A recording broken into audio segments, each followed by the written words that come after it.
Hey everybody, welcome to Let's Clear the Air, a virtual newsroom and weekly podcast that discusses cultural and social influences in the IE.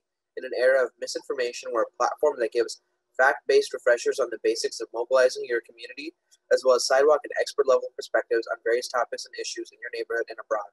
I'm Faraz Rizvi, Special Projects Coordinator here at the CCAJ, and I'm joined by Yvette Torres. Hi everyone, my name is Yvette Torres, she's they, and I'm the policy coordinator here at the Center for Community Action and Environmental Justice. Thanks for having me on the podcast today. Of course, thanks for joining us. So one of the things that we wanted to go over for this issue was the whole year. It feel like it's been a very monumental year, one of radical change, and it's impacted us in so many ways. So we wanted to kind of revisit some of the crucial organizing and political events that happened in our community and really at large as well. So this year was a monumental year. It was one of extreme change, and it impacted our communities, our families, and all of us in so many ways. From changes in how we work to changes in how our communities do things. In what respects, Yvette, do you feel like this year was just a game changer in so many ways? Yeah, I think you really covered it, how it was a big change, mostly for us in the Inland Empire. I think one of the bigger changes, but not really a change, was that we kind of we got to see the highlight of what a lot of our local elected officials like to claim as like our shining industry, the logistics and goods movement industry, right? During this COVID and the different shutdowns, we had industry wanting to roll back regulations at the local and state and also on the national level, right? We saw the current administration roll back on NEPA, and we saw our local agencies trying to roll back on air quality regulations for the need of logistics to increase. And I think for us in the IE, we really saw really what our elected officials thought of the industry. And it's like what we've always thought is that they favor the economic benefit over the health benefit. And I think I say that even more now because with COVID, we saw, thanks to a lot of great studies that are going on and continuing to go on, that communities who are impacted by really bad air quality, specifically, right, particulate matter and ozone, are also the most impacted by COVID. And unfortunately, we saw that this year with our own community members that participate and volunteer with CCEJ, but also with like family and friends. And it was, I think that was to me like the biggest kind of like not shock, but shock to see that even through this hard time, we still had folks who we elect into these offices to protect us favor industry instead of to looking out for the community that was so hard hit from COVID, both in protections as workers in the warehouses, both in our air quality, causing us to have asthma, respiratory issues, and be impacted by COVID even more and susceptible. And then also, with our housings, renters' rights protections, we saw a lot of housing moratoriums, and that was, I think, one of the second times we had heard of moratoriums. Earlier that year before COVID, we actually heard of the warehouse moratorium in Riverside. And from then, we around the state, once COVID hit, there was these housing moratoriums, people organizing to make sure that rent was canceled and folks weren't evicted, because during COVID we needed to really look out for one another. And of course, we can't forget Black Lives Matter and the fact that that sparked so much conversation in spaces that race was never talked about before. We had different agencies and county boards and local cities adopt an ordinance that racism is a public health crisis. And so as we're having those conversations, we really need those elected officials to move on that. If you had that resolution passed that racism is a public health crisis, then address that through our air quality and bring us clean air, because we know the people most impacted by that are Black and brown bodies in the IE. Yeah, thank you for that. And then that's a really important kind of way to look at, just some of the crucial changes and how big they were. Another thing I think that was really transformative was the election.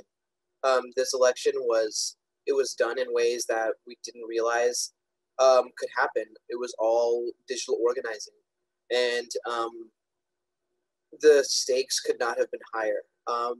As COVID hit, and we saw how inadequate the current administration's response to the coronavirus pandemic was, and as we're sitting, we're kind of really at the darkest point where the past couple of weeks have been the highest death tolls in American history.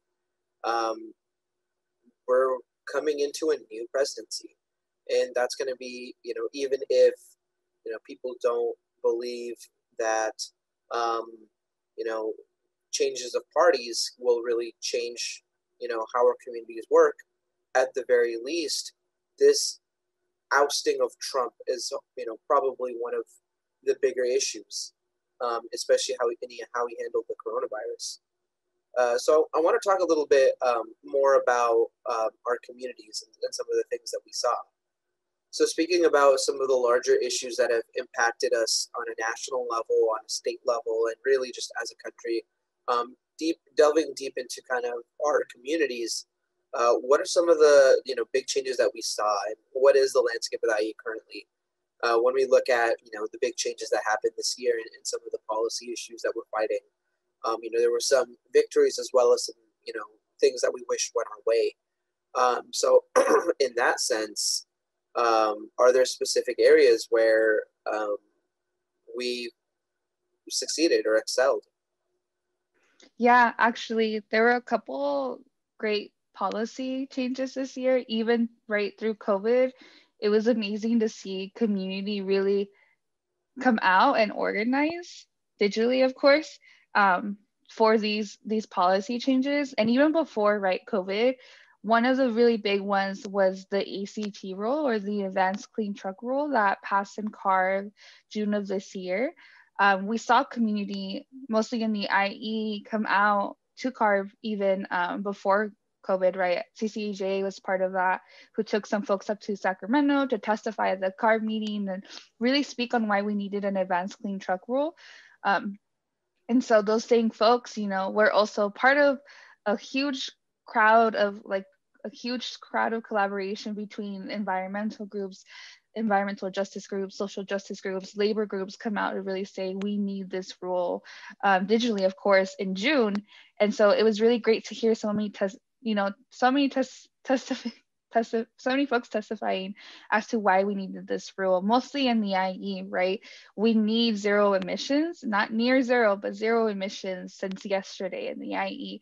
And to hear, community really advocate for themselves and say, we want this rule. Actually, we don't just want it, we need it stronger. We needed this rule to be more stringent. We needed these clean manufacturers to create, near not near zero, but zero emission vehicles starting next year, right? Not wait into 2024 or 2025. And, mostly for the folks in the ports. And I know when people think of the IE, they don't think we're a port, but we are really defined as an inland port. And I just, I want to give the thanks to folks who kind of coined that definition before us, because whatever happens in the LA and Long Beach ports impacts what happens to us here in the inland region too. So we're all very interconnected. And I think that's important to really know when we talk about the IE and where we're heading, right? Is to understand what's happening in the ports as well, because we are becoming an inland port. And I don't think I need to explain that, right, to our community. They see that every day. They wake up and on their drive, they see tons and tons and tons of trucks in and out of our communities. They see, trains in and out of our communities. They see gas plants. And so I think that was a humongous win for us here in the IE to get that rule passed, because it means that we're heading in a direction that will be, zero emissions, and hopefully we'll have cleaner air sooner than later. And a lot of that also dives into the executive orders that were signed, right? We had our Governor Newsom, signed two, climate action directed executive orders. And so with those executive orders, we really hope he listens to communities that have been on the front line and advocating for zero emissions for years. Zero emissions isn't just a hot topic that started in the past 3 years. This is something our communities, frontline workers here in the IE have been advocating for since, as far as I can remember, maybe 2005, when we started talking about things like zero emissions and the indirect sources rule and all of this as our policy, right? Because we knew and we saw what was happening here, and mostly with the logistics boom that happened after that in the IE. And so I think it's that policy was such a great win, and it's not where we stop, right? We continue the work that we're doing, but it's good to know that at least statewide they're really pushing and moving towards that, and they need to remember to keep EJ and the labor in their mind when we continue with those wins. um, but locally, there's also a couple of great wins too. We had Riverside City really, kind of make an example for all the other cities in our area in the inland region that we need stronger policy. We had the Good Neighbor Guidelines pass in Riverside City just this fall, and it was a long fight actually. They were first proposed around March, then around May. Um, but there was this, fight between industry and community and city elected officials on what should we do with these guidelines. There was unfortunately folks who wanted to wait until we could have in-person meetings to really discuss these guidelines, but luckily we had some great elected officials looking out for the community who was really advocating for the need of this policy. And why that need was extremely important is that the guidelines would set this regulation kind of like 1, 2, 3, right, for how warehouses needed to manage in Riverside City specifically, right, if they wanted to apply for a permit. And so they were giving certain tiers on their permitting that were a lot stronger that were currently present. And so it would make it very different from the current permitting tiers now, but those tiers were needed, those regulations were needed, because if not, we would have warehouses continue to be built by schools, by communities, with only like 50 feet buffers and then a big giant wall, and that was it, right? We need more protection than just a giant wall for the community. We need actual mitigation. And so the Good Neighbor Guidelines were definitely a great first step in the direction for Riverside City. And I hope that other cities in our region adopt that policy, and then even a stronger policy, mostly for communities that are specifically burdened here, like San Bernardino and Moreno Valley and Drupa Valley and Bloomington, right? San Bernardino County, you need to adopt Good Neighbor Guidelines, just like Riverside County did. And hopefully Riverside County can update theirs to have more stringency, just like Riverside City did. So those were some great wins, both policy and organizing, because we had community really advocating for these and testify on why we needed them.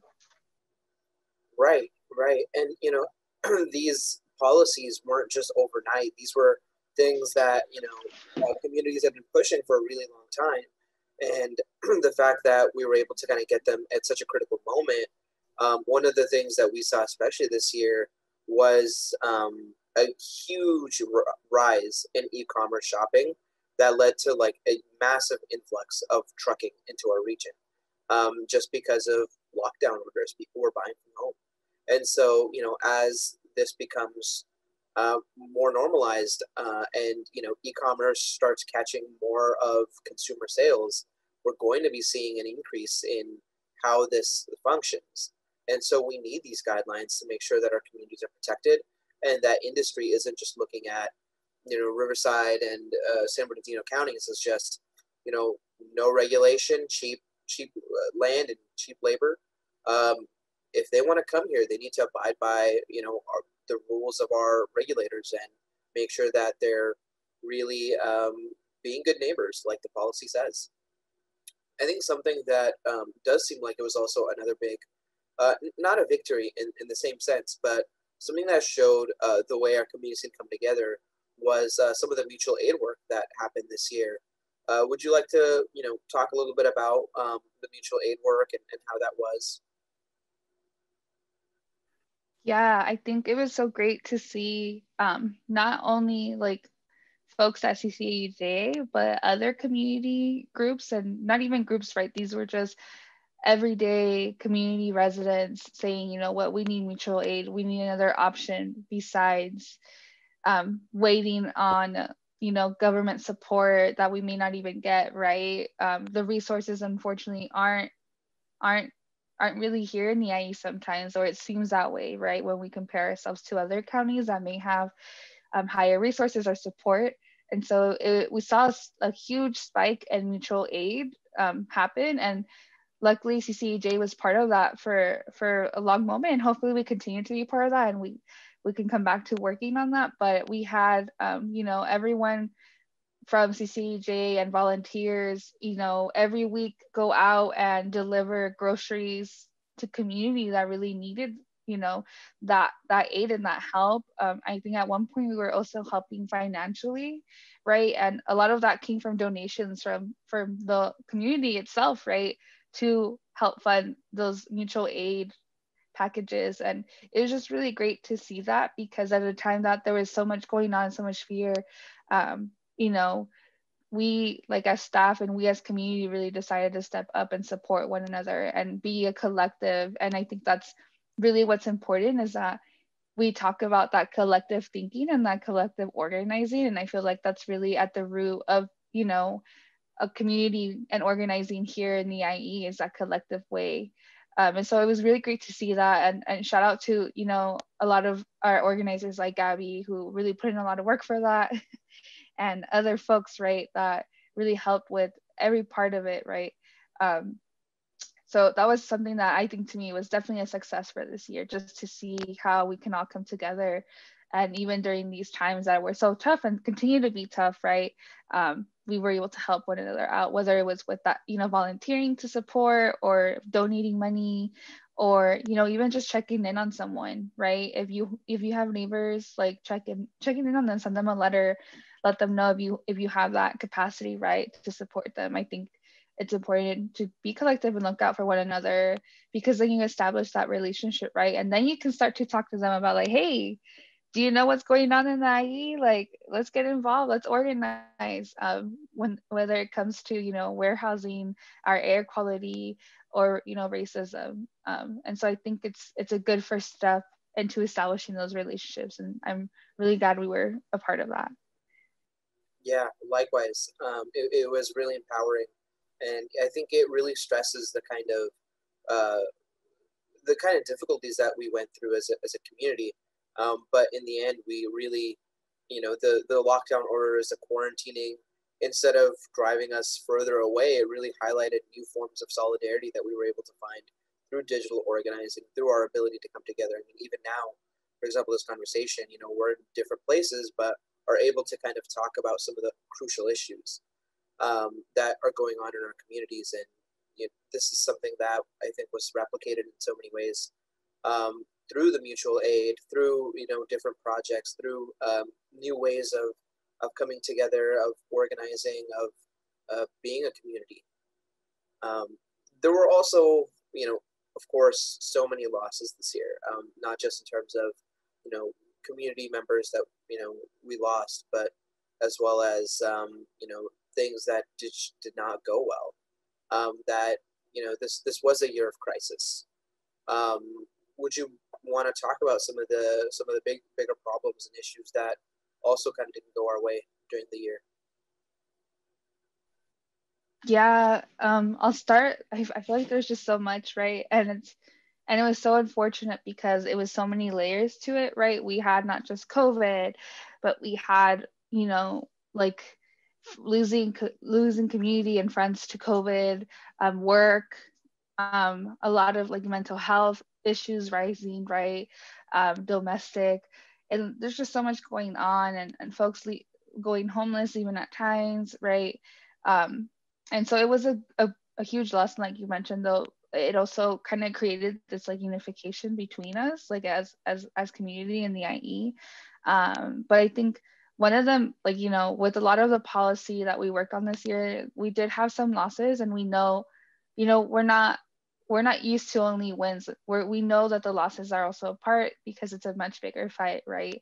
And so I think, just to start off, one of the first losses we saw was just accessibility. We saw a lot of our local, like a lot of our local cities and county like, what would I call them, county meetings, not have the appropriate accessibility for community to call in and make comment on items like a housing moratorium or different warehousing projects come in, right? They made it really difficult for community to be able to call in. Even like if you didn't know how to work Zoom, there wasn't an I did not that I knew of, there was Zoom trainings offered from cities to help community jump on, right? Some places didn't even offer a Zoom call in or even a phone call in. You would just have to email your public comment in and hope that, they got it. And so it was really, we really started to see just how inaccessible certain cities were. And we knew that because community would tell us before, right? Like I tried to submit comment and they didn't accept it this way, or and and I think that's kind of shaping like how we look at accessibility in our local offices, right? Because after COVID, what does that mean? We had a lot of, also on the plus side, a lot of community participate in these meetings, because many times if you get out of work late, you can't drive straight to your local city meeting because you're out of work or you just didn't make it on time. So we had a lot of folks actually like jump on Zoom calls or call in while at work and being able to testify and make those public comments. So that was kind of also a cool win to see this year. And I mentioned that because that was also part of our loss, right? For example, in Moreno Valley, we had the final environmental impact report go up to vote in June, both to the Planning Commission and the City Council. And I know for a fact that a lot of our community members called in from work, and were, waited 2 hours to make public comment and really testify on why we don't want something like the World Logistics Center in Moreno Valley. Because for a reminder for folks, or for folks who haven't heard of the World Logistics Center, this is a proposed project of just logistics that is the size of 30 Disneyland parks. So that is huge. That's around what, 700 football stadiums? It is humongous. All of just warehousing and logistics for the most part. And 40 million so square of feet. yeah, it's intense. And it, we had community calling in, not just from Moreno Valley, but from around the IE, because this is something that's not just going to impact Moreno Valley, but other communities, just like Riverside, for example. If you are from Riverside, you know that intersection by UCR, the 215 and the 16 meet. If we open a logistics center of that size, that's estimated to have around 15,000 trips extra daily. And we already see an average of about 900 1,000 trucks per hour in our intersections, freeways, and streets. So to add another 10,000 to that, 15,000, like what is that going to look like, right? What impact is that going to have? And so we had community members calling in from those areas too. And so it was really great to see that solidarity. But for the local electeds to kind of attack others for calling in that one from Moreno Valley is not okay. To say you shouldn't be calling in because you're not from the city, or to even blame community that are from Moreno Valley and say, if you're not for this project, you're not for the city, and you're not for the schools, and you're not for the children, I think was a big loss for us. Not that the project got approved once again, right? Because the city just continues to ignore their constituents. I think that was a big loss, the fact that we have these elected officials that do not listen to their constituents or their community members to stand in solidarity from the region. I think to me that was a bigger loss versus like the project getting approved, because I know even with the project being approved, we're going to have community to fight back, because the community is tired. They don't want these big projects anymore, right? And luckily, we've been able to fight back with litigation ourselves and other groups like the Sierra Club, the Auburn Society, the Center for Biological Diversity. We are on our second litigation with them. And so we're not stopping because the community has spoken. And unlike the local electeds who don't listen to their constituents, we do listen to our community members. Right, and in the status of that first lawsuit, that also could be considered a victory, in that the ruling stands in favor of the suitors that petitioned, um, which was us, and kind of has slowed down the process for the completion of the project. Which even if it doesn't completely stop it, buys our communities time to organize and come together to say, hey, we don't care whether it's approved or not. We don't want this, and we're going to stop it at all costs.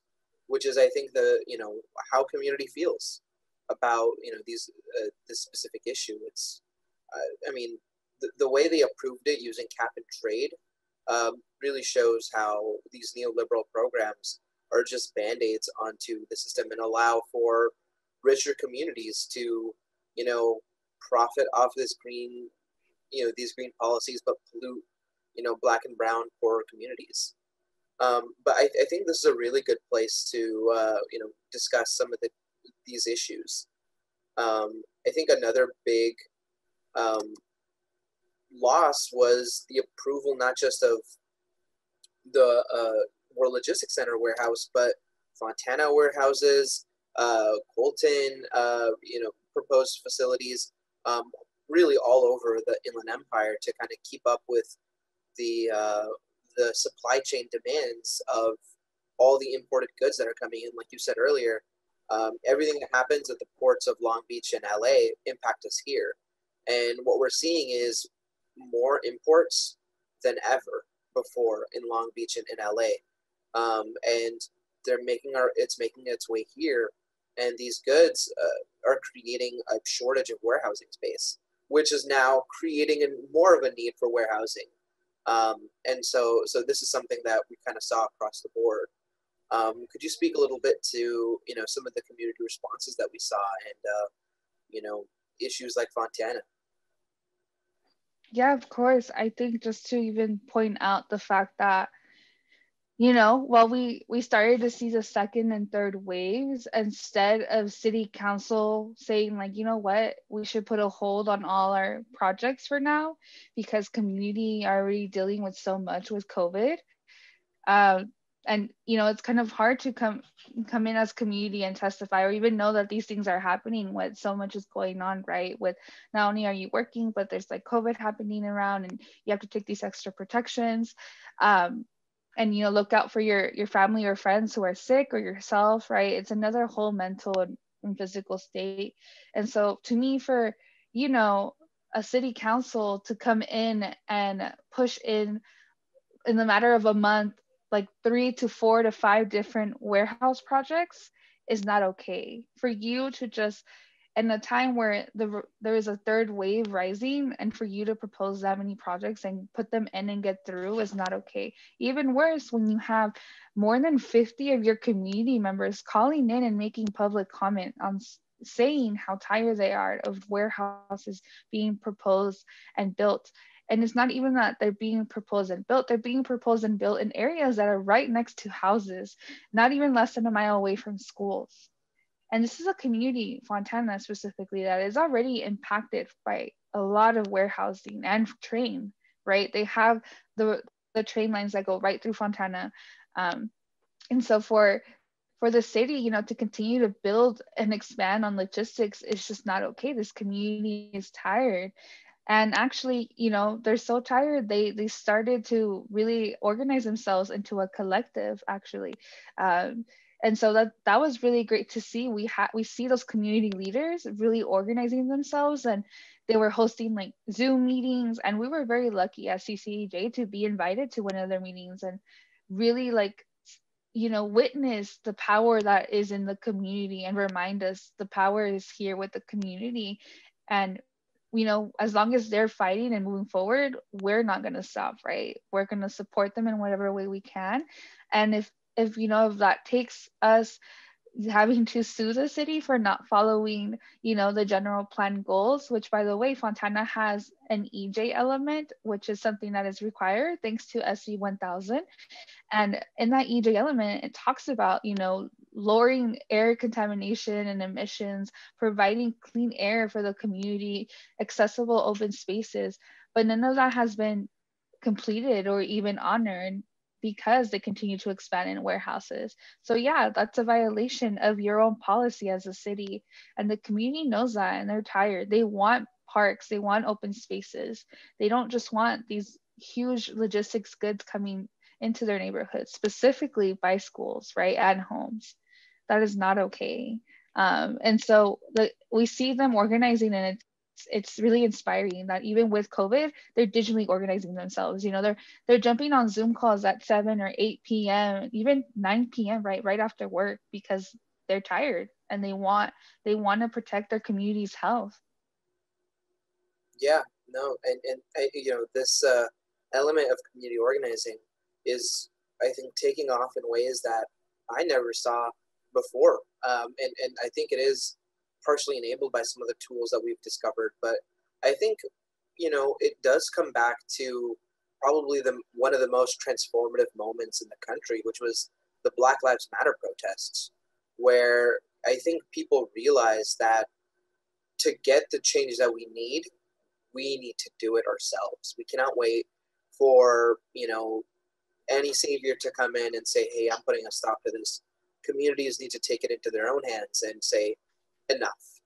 And it was such a transformative moment, I think, which has really shaped how communities across the country are responding to these issues and these crises, and even learning about policy issues and how to fight them. So I think, hats off to these groups and organizations that have really been um, pushing forward despite everything, despite the pandemic, despite such a brutal election year, despite everything.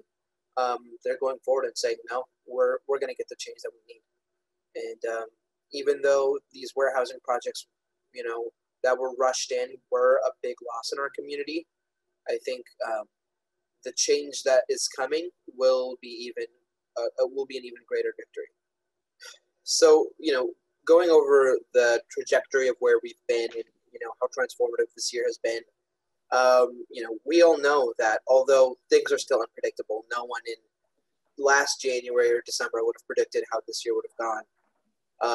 I think there's still room to think about what an agenda for next year will look like, and some of the things on the ground that we're doing, some of the work that's going on, especially in terms of organizing, in terms of the policy issues that are in front of us that we're really looking at.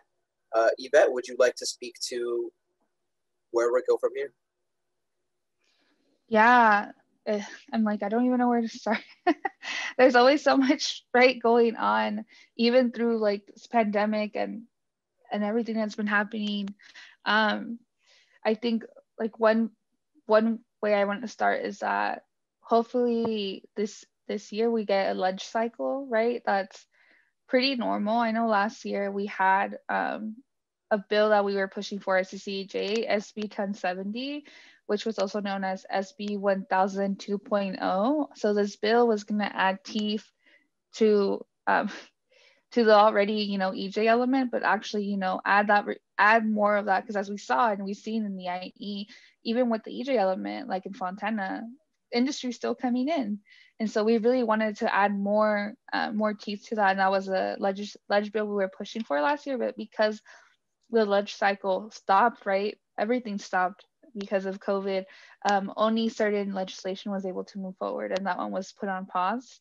Um, and I think for this year, it might have to be put on pause again, just because we're not sure where we're going with COVID exactly in the ledge cycle. But I have heard of some bills that may be combining 1070 and the New Jersey EJ bill that was passed, or who knows what we'll see. But I'm hoping that we see some great bills, because I feel like that would influence the fights that we are seeing now, right? And the reason why I'm talking about specifically SB 1070 is because there's a lot of communities that are still going through a general plan update, like Moreno Valley, for example, where the World Logistics Center was approved. They're going through a general plan update right now. And with COVID, it's made it difficult for community to even participate. I've gone to those meetings, and there's not a lot of folks calling in or on Zoom, participating. And it goes back to the fact that the city doesn't engage too much. They're not really spreading the fact that we're going through a general plan update, right? And that includes the EJ element, that includes the climate action plan, things that are going to really transform the future of the region and the city, as well as Riverside County. Riverside County was going through its general plan process as of early last year, but because of COVID, they halted.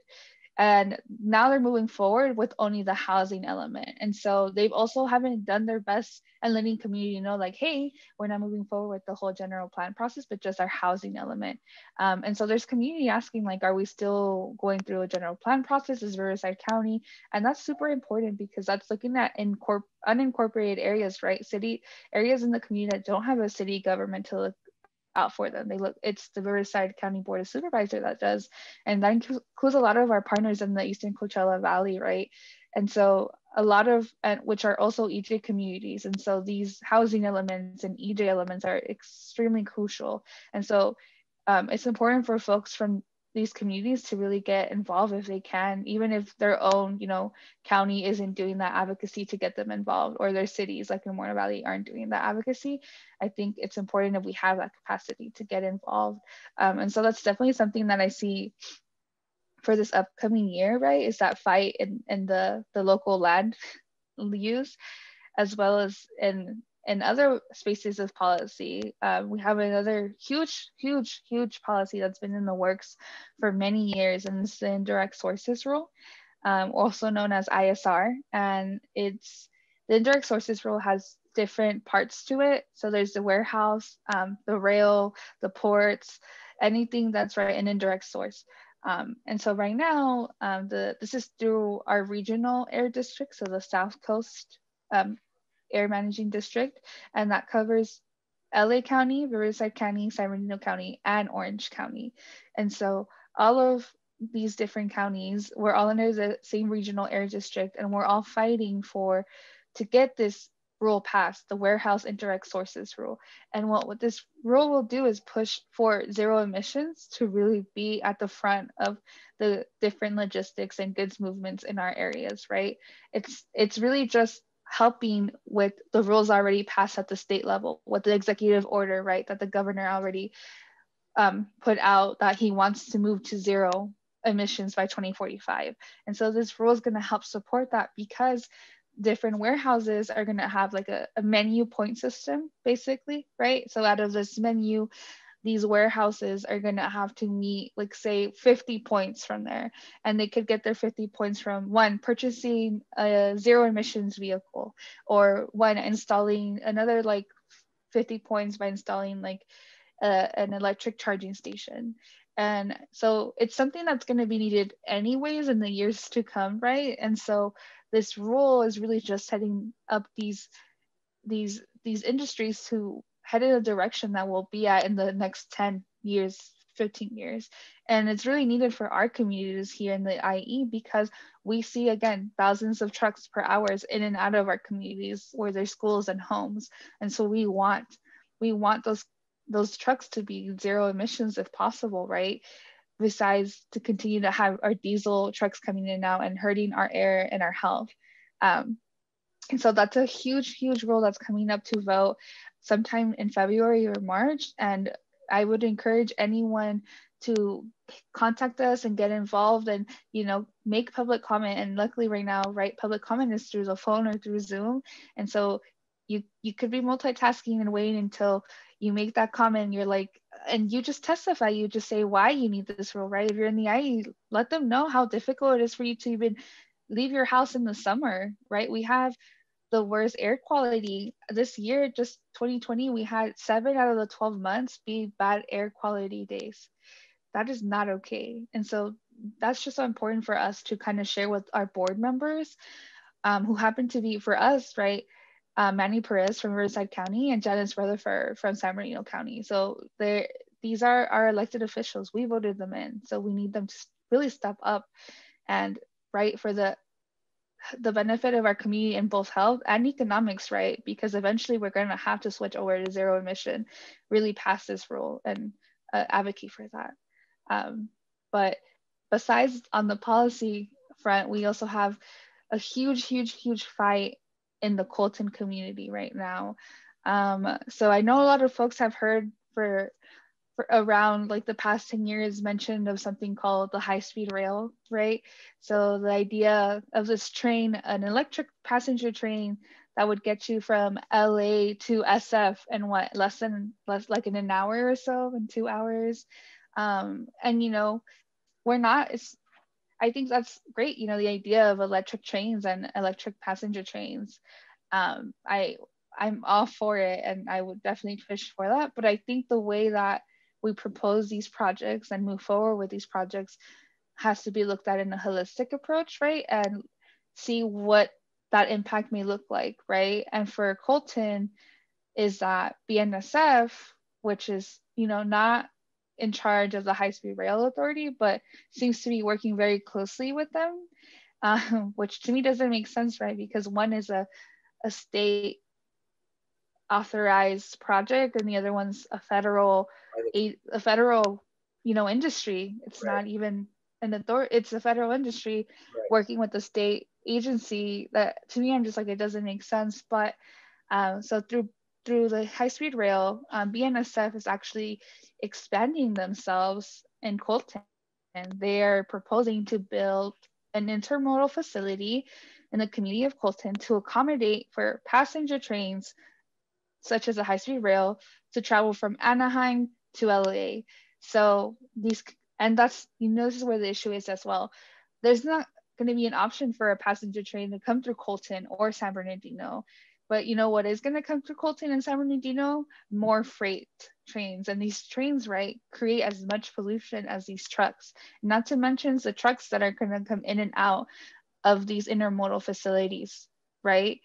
And so this is a huge issue for a community like Colton that's already really one of the most burdened communities that we have seen in San Bernardino County. Not only do they have a huge amount of warehouses, they have gas plants too, around 2 to 3 gas plants in this community already, and they already have rail as well. And so for you to come in and to want to add more pollution and destruction to a community that already has like the highest rates of asthma and also cancer in an area, that is not okay. And without any data to support of why you're building it in Colton, when we asked why Colton, it was someone from BNSF that told us, oh, I mean, it only makes sense to put it in the IE. That's where all these freight trucks are heading anyways. Why would we expand it anywhere else? And so this is a fight that we really need anyone who's in the IE to really support and ally ourselves with as community, as elected officials, because we need these projects not to be approved in the IE. We need these people to stop thinking of the IE as an area where they can just get anything approved, right? And I think you mentioned that earlier, how unfortunately a lot of industry looks to the IE as a place that, oh, they already have this here, so might as well expand, when we already see so many of our community hurting and being really impacted by this. Yeah, thank you for that. And this is a really big example of environmental racism, where through this deal that these agencies made without any democratic input or consultation from the communities themselves, they are just making decisions for these communities that are going to impact their healths in the long term. And this really just pushes the fact that if this was a wealthier white community, there would be outrage that, hey, there's a rail going on here that's going to pollute our community. Why are you putting this here? But the fact that this area is primarily black and brown, there isn't that same level of respect for the community members. This is really one of the bigger fights, and something that I think we're going to be looking forward to in 2021 to really organize people, because this intermodal facility really isn't setting the stage for HSR in general. It's just allowing them to, it's kind of like a cover for them to use it to expand something they already wanted. And this can be seen by the fact that the person who's overseeing this regulatory process is from the industry, is a former BNSF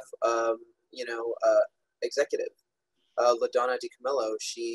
And this is something that she was appointed by the governor, and she sits on the executive or the regulatory body that makes these decisions. And to believe that she's going to do so in a manner that respects the health impacts, the cumulative impacts for the community members, is outrageous. So thank you for kind of going over that and introducing this larger issue to the communities. There are so many issues coming up, and I think it's really important that we really look at just the entire area, the region. Something that happens in Colton isn't really something that only impacts Colton. It impacts Montana and Riverside and Moreno Valley and just the whole region. So thank you for this incredible conversation. It was really impactful and kind of reorienting where we've been. I think for many years we're going to be figuring out what just happened. And so thank you for joining us and giving us a clue as to where our region stands and what the future looks like for us. Yeah, of course. Thank you for having me. And I really hope that when we look at our future as a region, we don't see a region that, is just a bunch of empty boxes and communities still dealing with, unfortunately, the health and repercussions of a warehouse goods movement industry led region, right? I hope our elected officials and agencies wake up and see that there's a lot of change that needs to happen for the good of not only the economic benefit, right, which they love to advocate for, of the region and the future of the region, but definitely for the health of our communities. Likewise. Thank you, Yvette.